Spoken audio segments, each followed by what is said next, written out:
اللہ علیک یا رسول اللہ وسلم علیک یا حبیب اللہ۔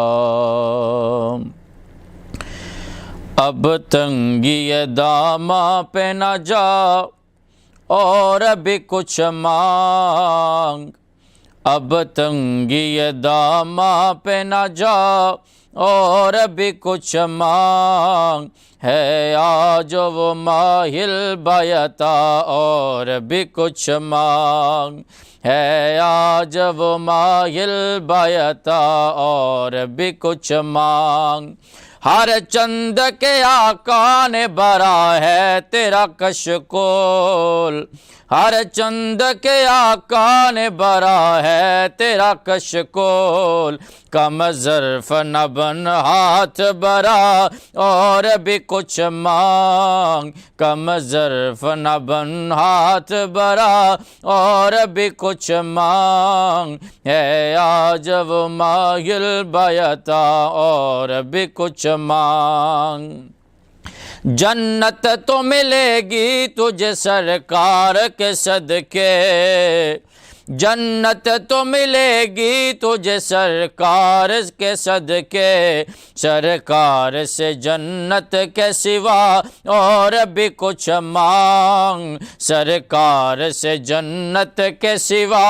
اور بھی کچھ مانگ، ہے آج وہ ماہل بیتا اور بھی کچھ مانگ۔ جن لوگوں کو یہ شک ہے کرم ان کا ہے محدود، جن لوگوں کو یہ شک ہے کرم ان کا ہے محدود، ان لوگوں کی باتوں پہ نہ جا اور بھی کچھ مانگ، ان لوگوں کی باتوں پہ نہ جا اور بھی کچھ مانگ۔ دے سکتے ہیں کیا کچھ کہ وہ کچھ دے نہیں سکتے، دے سکتے ہیں کیا کچھ کہ وہ کچھ دے نہیں سکتے،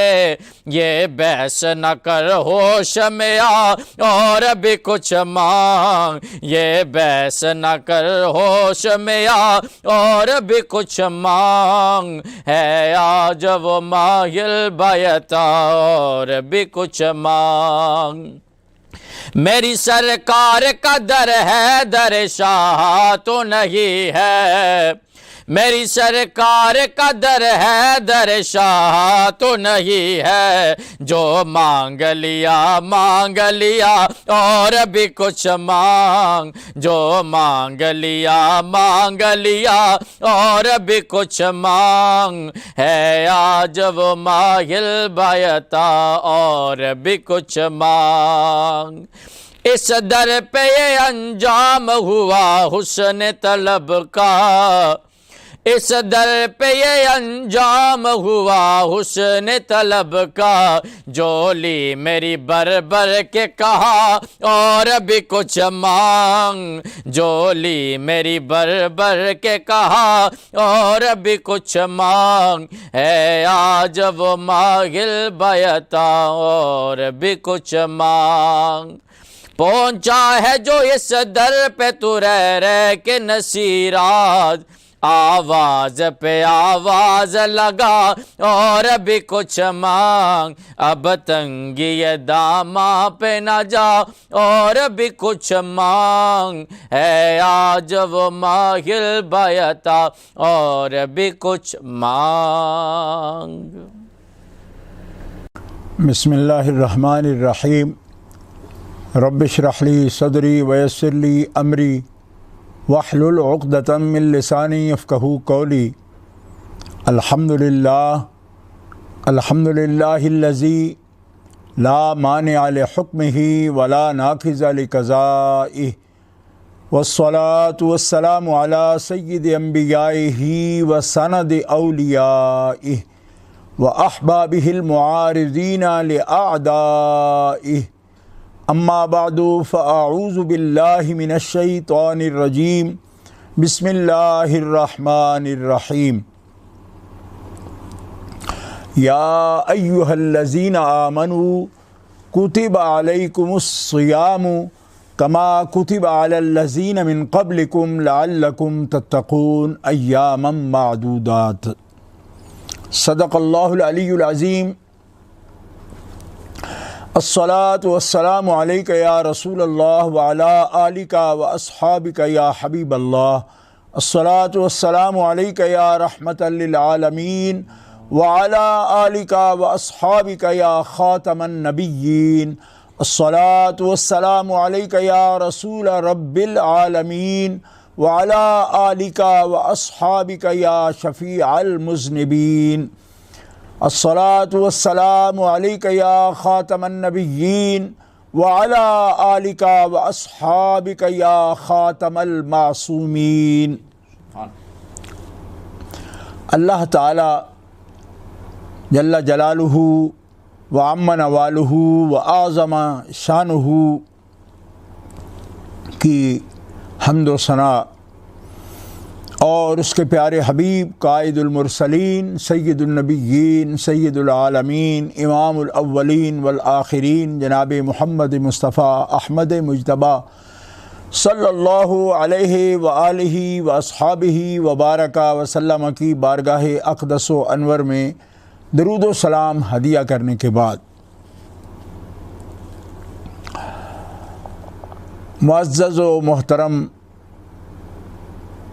ناظرین سامعین،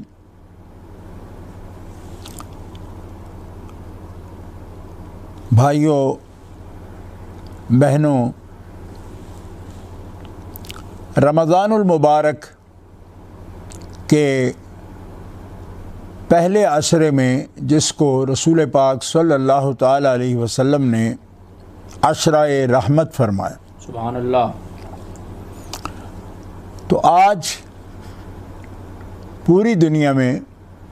اہل اسلام جہاں بستے ہیں، اللہ کی توحید پر ایمان رکھنے والے اور ما جاء بہ الرسول پر ایمان رکھنے والے، جو کچھ رسول پاک صلی اللہ تعالی علیہ وسلم دین لے کر آئے اس کے احکام پر ایمان لانے والے اور توفیقات خیر سے عمل صالح سے جن کو اللہ تبارک و تعالی جل شانہ نے نوازا ہے، وہ مسلمان روزہ رمضان کی مقدس عبادت کا شرف حاصل کر رہے ہیں۔ آپ جانتے ہیں کہ اسلام کی بنیاد اساس 5 چیزوں پر ہے: اللہ تعالیٰ کی توحید اور اس کے دین کی شہادت، اس کے رسول کی شہادت کے ساتھ نماز۔ عاقل بالغ مسلمان کے لیے 5 وقت کی نماز یہ اساس دین ہے، بنیاد ہے دین کی۔ اس طرح سال میں رمضان المبارک کا پورا مہینہ اس کے روزے فرض ہیں۔ اس طرح صاحب نصاب مسلمان پر زکوٰۃ کی ادائیگی سال میں 1 مرتبہ فرض ہے، اور اس طرح زندگی میں 1 مرتبہ بیت اللہ شریف کا حج جو ہے وہ فرض ہے۔ یہ 4 عبادات ہیں، اور ان عبادات کی بنیاد کلمہ توحید اور رسالت ہے کہ جس میں ایک مومن اللہ تعالیٰ جل شانہ وعز اسمہ کی توحید اور اس کے رسول صلی اللہ تعالیٰ علیہ وسلم کی رسالت پاک، ختم نبوت، اس پر ایمان لاتا ہے، تو اس کو ان احکامات کا، ان سے ان احکامات پر عمل کا تقاضا ہوتا ہے۔ اور یہ 5 بنیادیں ہیں اسلام کی، جن پر اسلام کے مقدس عمارت، پوری کی پوری بلڈنگ جو ہے وہ ان ستونوں پر کھڑی ہے۔ تو ان بنیادی ستونوں میں، پلرز میں ایک پلر جو ہے وہ روزہ رمضان ہے۔ سبحان اللہ۔ اور وہ شخص کہ جو ان عبادات کے سے غفلت کے اختیار کرتے ہیں تو وہ خدا تعالی جل شانہ کی رضا سے دور ہوتے ہیں۔ نماز سے، روزہ سے، حج سے، باوجود اس کے کہ زیادہ راہ ہو، اس کے پاس استعداد ہو، اور وہ حج سے یا حرمین طیبین کی محبت سے خالی ہو، تو نبی کریم علیہ الصلوۃ والسلام نے اس کو نفاق فرمایا، یہ منافق کی نشانی ہے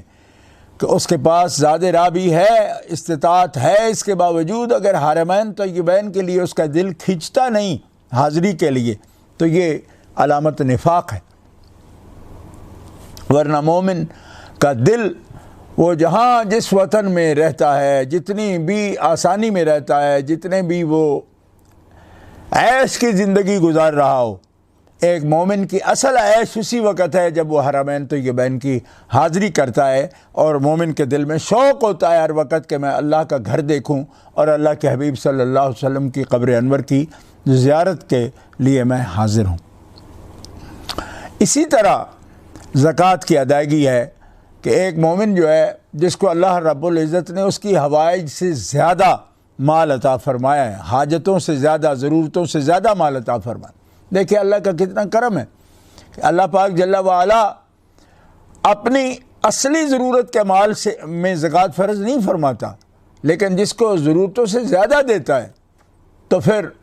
ان کو یہ یاد دلاتا ہے کہ جو تم میں ضرورت سے زیادہ دیا ہے اس میں ہم نے محروم کا، جس کو نہیں دیا اس کا حق رکھا ہے، مسکین کا حق رکھا ہے اور غریب کا حق رکھا ہے کہ وہ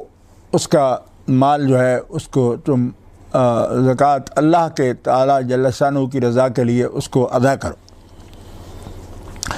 تو ان مقدس عبادات کا جو ایک مجموعہ ہے وہ اسلام کی بنیادیں کہلاتی ہیں، اور ایک مسلمان کی عملی زندگی کے لیے اور اس کو بہتر سے بہتر مسلم بنانے کے لیے کہ وہ مسلمان ایک عملی مسلمان ہے، صرف وہ یوں نہیں کہ رسمی مسلمان ہے بلکہ عملی مسلمان ہے، اور اس کا اسلام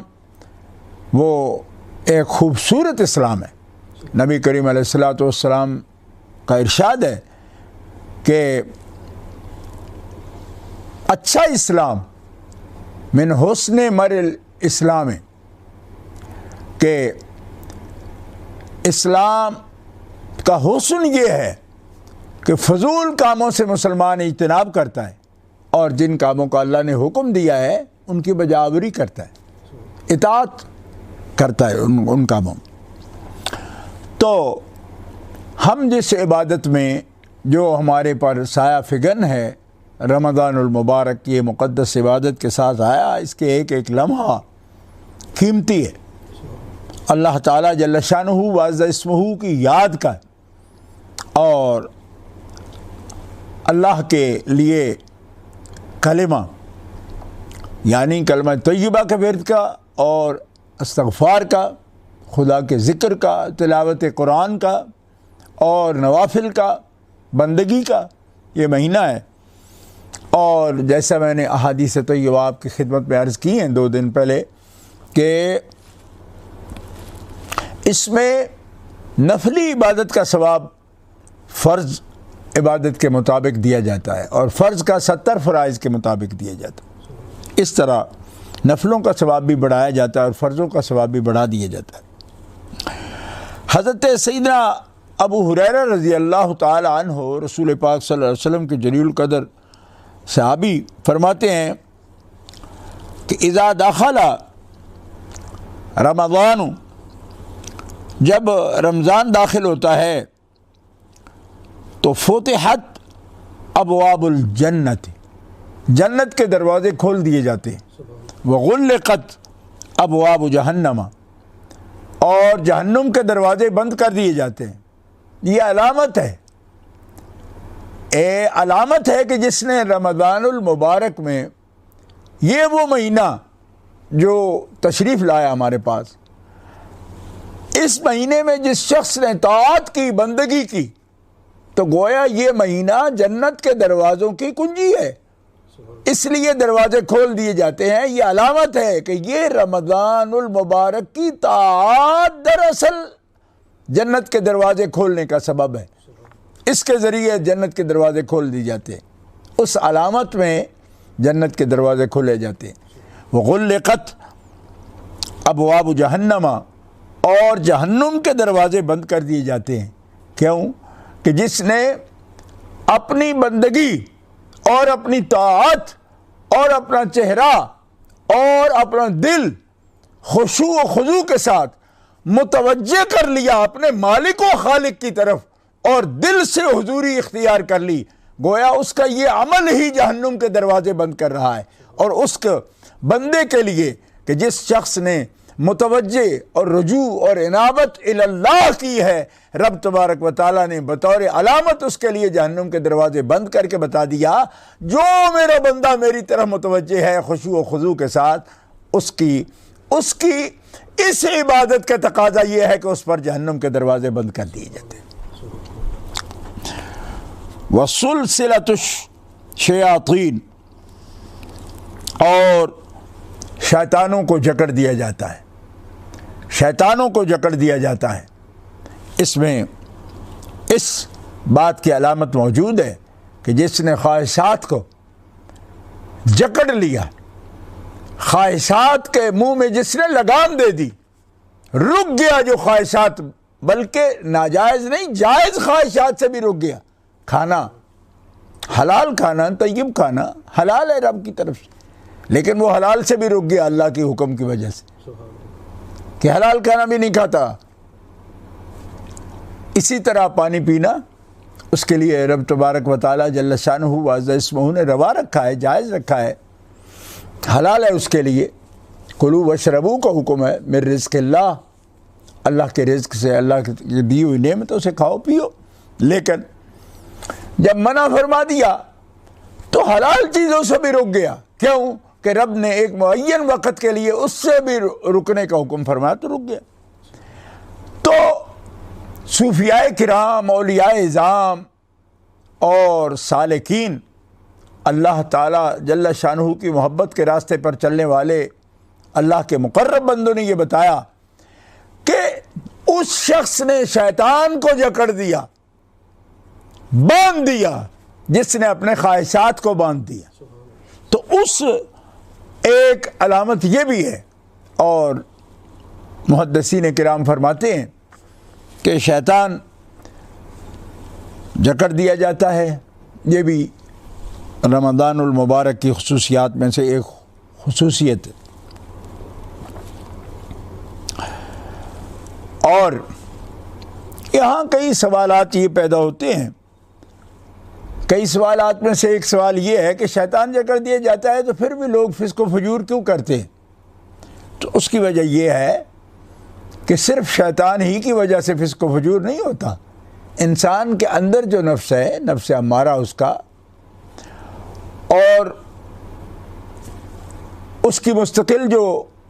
ایک آدمی مانتا رہتا ہے، پیروی کرتا ہے، تو اس کے اندر برائی کا ایک جو ہے نا جذبہ پیدا ہو جاتا ہے۔ تو شیطان قائد بھی ہو تو جو شخص فسق و فجور جس کے دل پر چھایا ہوا ہے، اس کے اپنا نفس جو ہے وہ بھی اس کو اس پر لگا دیتا ہے کہ وہ فسق و فجور کرتا رہتا ہے۔ اس لیے کبھی بھی نفس امارہ کو اہل حق، خدا کے بندے اور اللہ کی محبت والے بندے کبھی بھی اپنے آپ کو نفس امارہ کے ملک میں اور اس کی اطاعت میں نہیں دیتے، نہ ہی اس کو اپنے اوپر اتنے چھانے دیتے ہیں کہ اس کی پیروی میں وہ پھر گناہ کرتے رہیں، اس حال میں بھی کہ شیطان قائد ہو پھر بھی وہ گناہ میں مبتلا ہو جائیں۔ اللہ کے پیارے محبوب صلی اللہ تعالیٰ علیہ وسلم کے صحابی حضرت سہل بن سعد رضی اللہ تعالیٰ عنہ روایت کرتے ہیں کہ رسول پاک صلی اللہ تعالیٰ علیہ وسلم نے ارشاد فرمایا، قال عن سہل بن سعد قال قال رسول اللہ صلی اللہ علیہ وسلم فی الجنت ثمانیۃ ابواب منہا باب یسمی الریان لا يدخلہ الا الصائمون۔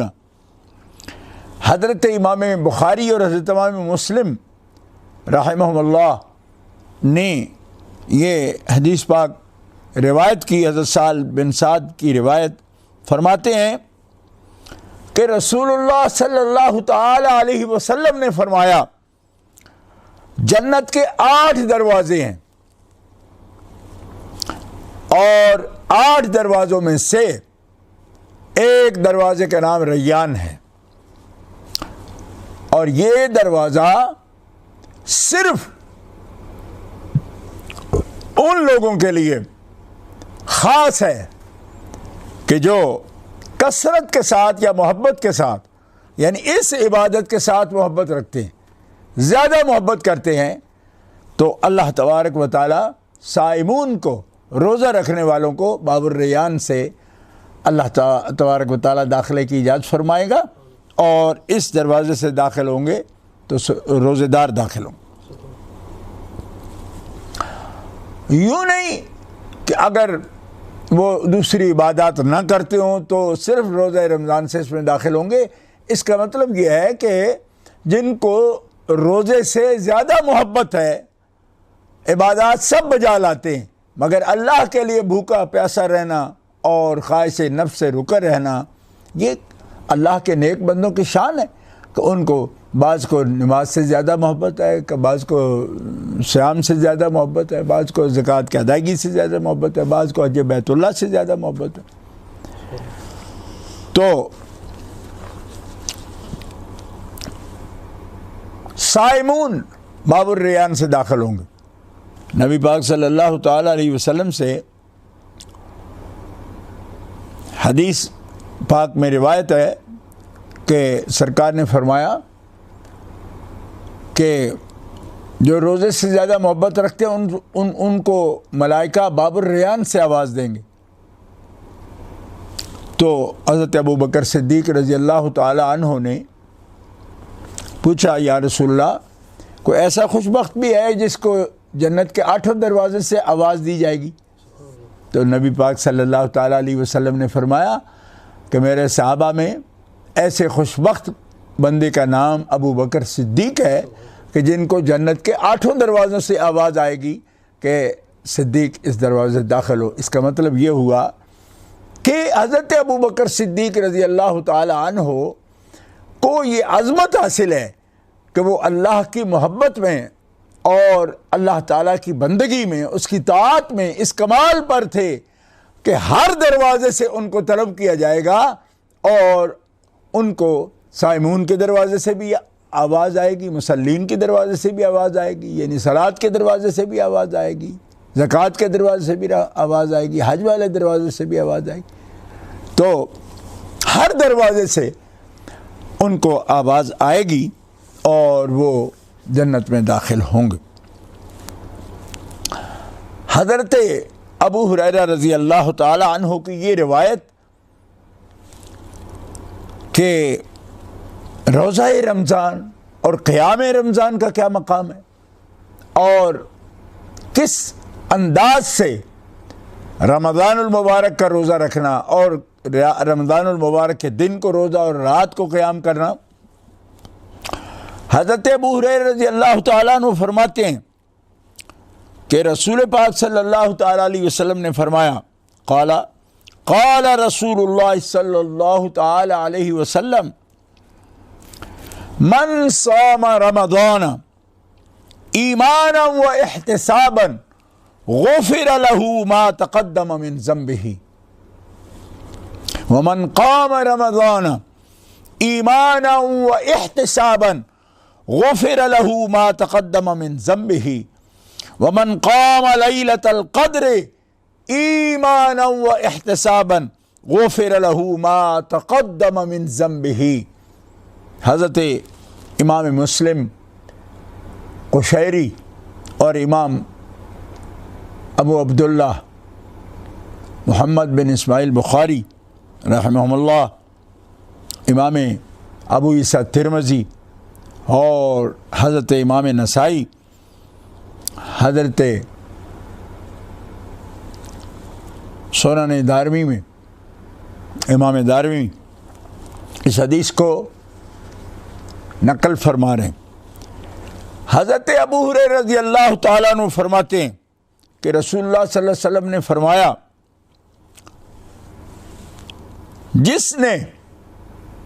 جس مومن نے یعنی ایمان کے ساتھ، یقین کے ساتھ اور اپنا محاسبہ کرتے ہوئے احتساب کے ساتھ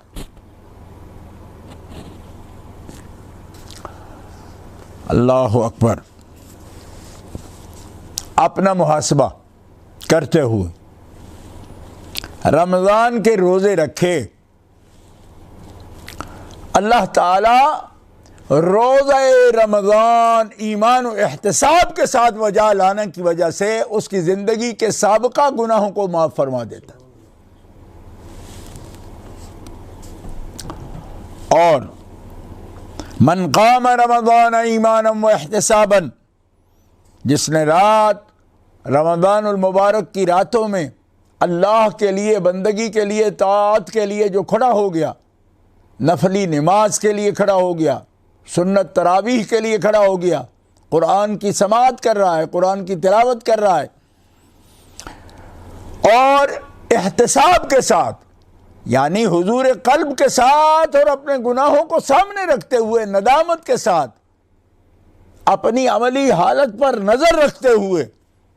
غفلتیں بھی سامنے رکھے، اپنی گناہ بھی سامنے رکھے، اپنے ندامت کے ساتھ، شرمندگی کے ساتھ، احتساب کے ساتھ، یا اللہ میں تو تیری بندگی کا کوئی حق ادا نہیں کر سکتا، کیوں کہ میں تو تیری نعمتوں کے جواب میں تیرا شکر بجا نہیں لا سکتا، تو میں کوئی زہد اور طاعت نہیں کر رہا، بندگی نہیں کر رہا، میں تو کوئی حق بجا نہیں لا رہا، لیکن میں تیرا ایک بندہ ہوں، گناہگار، اور تیری بارگاہ میں حاضر ہوں، اور تیری بندگی، تیری حمد، تیری ثنا، تیری بڑائی تواضع کے ساتھ، عاجزی کے ساتھ، احتساب کے ساتھ میں تیرے سامنے اپنا سر نیاز تیرے سامنے جھکاتا ہوں۔ اس تسلیم اور احتساب کے ساتھ جو مومن بندہ رات کو قیام کرتا ہے، رسول پاک نے فرمایا قیام اللیل بھی اس کے لیے اس انداز سے جس نے کیا، اتنی بڑی رحمت ہے کہ رب تعالیٰ اس کے ساتھ اس کی زندگی میں جو سابقہ زندگی میں گناہ اس نے کیے، اللہ تعالیٰ ان کو گناہوں کی بھی بخشش فرما دیتا۔ اسی طرح فرمایا کہ رمضان المبارک کے آخری عشرے کے اندر ایک وہ عزت والی رات ہے، قدر والی رات ہے، جس کو اللہ تعالیٰ جل شانہ وعزّ لیلۃ القدر فرمایا، انا انزلناہ فی لیلۃ القدر وما ادراک ما لیلۃ القدر لیلۃ القدر خیر من الف شہر، کہ ہم نے اس مقدس کلام کو، کتاب کو نازل کیا عزت والی رات میں۔ اور اے مخاطب، آپ اندازہ کرتے ہیں کہ لیلۃ القدر کتنی بڑی عزت والی ہے؟ فرمایا لیلۃ القدر خیر من الف شہر۔ اپنی شان، اپنی منزلت، اپنی عظمت، اپنی قدر کی وجہ سے 1000 مہینوں سے وہ رات افضل ہے، اور اس رات افضل رات میں جو عبادت و طاعت میں احتساب و ایمان کے ساتھ مشغول ہے، رب تعالیٰ اس کے بھی ساری زندگی کے گناہ معاف فرما دیتے ہیں، اس سے پہلے جتنے ما تقدم من ذنبہ۔ بعض محدثین نے اس کے ساتھ قیود کا ذکر کیا، حقوق العباد اور حقوق اللہ کا ذکر کیا کہ اللہ تعالیٰ اپنے حق جو اس نے کوتاہی کی ہے، بندے نے اپنے حق اسے معاف کرتا ہے، لیکن حقوق العباد معاف نہیں فرماتا۔ اور اسی طرح کچھ نے کہا کہ صغیرہ گناہ معاف فرماتا ہے، کبیرہ نہیں فرماتا، لیکن یہ قیود جو ہے نا، یہ اس بات پر دلالت کرتی ہیں کہ بندہ آخر بندہ ہے نا، تو وہ محسوس کرتا ہے ان باتوں کو کہ میں مطلقاً یہ نہ کہوں کہ وہ بخش دیتا ہے۔ فرمایا تو اللہ ہے، اس کی رحمت تو اس کے غضب پر بہت وسعت رکھتی ہے، جب وہ فرماتا ہے بخش دیتا ہے، اور اس کے حبیب صلی اللہ تعالی وسلم یہ خبر دے رہے ہیں، بلکہ خوشخبری دے رہے ہیں، بشارت دے رہے ہیں، تو پھر قیود کس بات کی؟ ان اللہ یغفر الذنوب جمیعا، جب وہ فرماتا ہے کہ بے شک اللہ تبارک و تعالی جل شانہ وعز اسمہ جب معاف کرتا ہے تو زندگی کے سارے گناہ معاف فرما دیتا ہے، چاہے وہ کبیرہ ہوں یا صغیرہ ہوں تو یہ اس کی شان کریمی ہے کہ اس سے اللہ تبارک و تعالیٰ کتنی مغفرت فرماتا ہے، کتنی بخشش فرماتا ہے، کتنی عطا فرماتا ہے۔ اس پر قید کا مسئلہ یہ ہمارے بندے ہونے کی نشانی ہے، لیکن جس کی اس کی رحمت پر نظر ہے، مغفرت پر نظر ہے، وہ جانتا ہے کہ یہ اس کا فضل ہے، اور فضل کے لیے کوئی حد نہیں ہے کہ مالک تعالیٰ چاہے تو کبیرے بھی معاف فرما دے اور صغیرے بھی معاف فرما دے۔ حدیث پاک میں ہے، اور یہ حدیث بھی سیدنا ابو ہریرہ رضی اللہ تعالیٰ عنہ روایت فرما رہے ہیں کہ فرماتے ہیں قال رسول اللہ کل عمل ابن آدم یضاعف الحسنۃ بعشر امثالها الى 700 ضعف قال اللہ تعالی الا الصوم فإنه لي وأنا أجزي به يدع شهوته وطعامه من أجلي للصائم فرحتان فرحة عند فطره وفرحة عند لقاء ربه ولخلوف فم الصائم اطیب عند اللہ من ریح المسک والصیام جنۃ وإذا كان يوم الصوم أحدكم فلا يرفث ولا يصخب فإن صابه أحد أو قاتله فليقل إني امرؤ صائم۔ متفق علیہ حدیث ہے، امام مسلم رحمہ اللہ، امام بخاری رحمہ اللہ، امام ابن ماجہ رحمہ اللہ، امام دارمی اور امام احمد بن حنبل اپنی اپنی سنن میں، جامع میں اور صحیح میں اور اپنی مسند میں ذکر کر رہے ہیں کہ حضرت سیدنا ابو ہریرہ رضی اللہ تعالیٰ عنہ فرماتے ہیں کہ رسول اللہ صلی اللہ تعالیٰ علیہ وسلم نے فرمایا کہ اولاد آدم کا ہر نیک عمل 10 امثال سے 10 گنا سے لے کر 700 گنا تک بڑھا دیا جاتا ہے۔ یعنی ایک عمل کی 7 جزاؤں سے لے کر 10 جزاؤں سے لے کر 700 گنا تک رب تعالیٰ جتنا چاہتا ہے بڑھا دیتا ہے۔ واللہ یضاعف لمن یشاء۔ اللہ تعالیٰ فرماتا ہے سوائے روزے کے، یعنی ایک تو قانون ہو گیا، رب چاہتا ہے ایک عمل کی 10 جزا، 10 گنا ثواب عطا فرما دیتا ہے۔ عمل ایک ہے، 10 گنا ثواب، اور 10 گنا سے لے کر 700 گنا تک بڑھاتا جاتا ہے۔ لیکن فرمایا یہ روزے کا حال نہیں۔ کیوں؟ کہ روزہ خالص میرے لیے ہے اور میں ہی اس کی جزا دوں گا۔ اس کا مطلب ہے کہ 700 گنا کا قانون بھی روزے کے لیے نہیں رکھا ہے۔ اور ایک حدیث پاک میں روایت میں اجزی بہی کی بجائے انا اجزا بہی کی روایت ہے کہ جب وہ خالص میرے لیے بھوکا پیاسا اور خواہشات سے رکا ہوا ہے تو میں خود اس کی جزا بن جاتا ہوں۔ یعنی میری محبت، میری معرفت میں خود اس کی جزا ہوں کہ اس نے میرے لیے ہی ہے، میرے لیے میں ہی اس کا بندہ میری خاطر خواہشات اور کھانا پینا ترک کر دیتا ہے۔ باری عز اسمہ کا فرمان کہ للصائم، روزے دار کے لیے 2 خوشیاں ہیں، فرحۃ عند فطرہ، رب تعالیٰ نے روزہ دار کے لیے 2 خوشیاں رکھی ہیں۔ ایک خوشی اسے افطار کے وقت نصیب ہوتی ہے، روحانی خوشی نصیب ہوتی، یہ وقت افطار بھی اور جب شوال آتا ہے تو بھی ایک طاعت کے مکمل ہونے کا اطمینان جو ایک مومن کے دل میں ہوتا ہے اور خوشی نصیب ہوتی ہے روحانی اس کو، یہ بھی مراد ہے۔ ایک تو یہ خوشی ہے، اور ایک خوشی کہ جب محبت سے روزہ رکھنے والا جب اللہ سے ملاقات کرے گا تو مالک جل وعلا سے ملاقات اس کے لیے خاص خوشی کا وقت ہے، جو مالک تعالیٰ جل شانہ روزے دار کو اپنی ملاقات نصیب فرماتا ہے۔ اور اس حدیث پر میں پہلے بھی تبصرہ کر چکا ہوں اس حصے پر، لیکن ترجمہ پھر پیش کر دیتا ہوں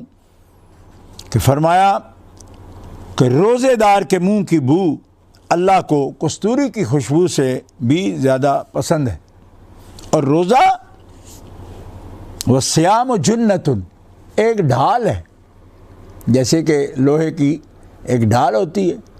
کسی بندے پر اگر کوئی حملہ کرتا ہے وہ ڈھال کو آگے کرتا ہے تو اس پر وار کو روک سکتا ہے۔ فرمایا روزہ ڈھال ہے، اس کو روزہ ہر قسم کی شیطان اور نفس خواہشات اس کو روکتا ہے۔ اور نبی کریم صلی اللہ تعالیٰ علیہ وسلم کا ارشاد پاک ہے کہ جب تم میں سے کسی کا روزہ ہو تو نہ برائی کرے، نہ تو غیبت کرے نہ برائی کرے، اور نہ وہ چیخے، اور اگر کوئی اس سے جھگڑا کرے یا اس کو کوئی گالی بھی دے تو اس کے جواب نہ دے، بلکہ اسے کہہ دیتے کہ انا الصائم یا انی امرؤ صائم، میں روزے دار ہوں، اور میرا روزہ مجھ کو ایسا کہنے سے یا جھگڑے کے ساتھ جواب دینے سے یا غیبت کرنے سے یا گالی دینے سے مجھے میرا روزہ روکتا ہے۔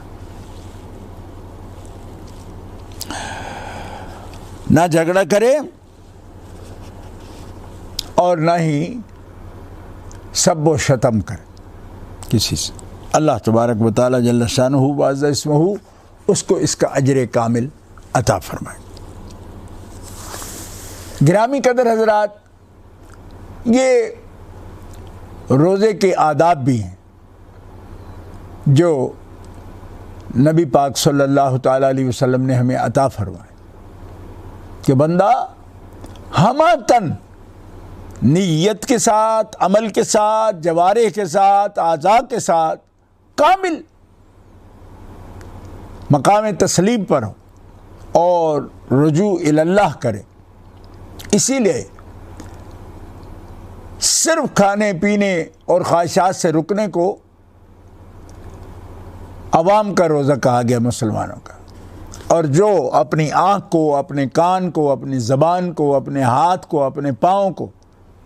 ہر مناہی سے جس نے روک لیا، منہا عنہ سے جس سے روکا گیا ہے کام سے، اس نے روک لیا اپنے اعضاء کو،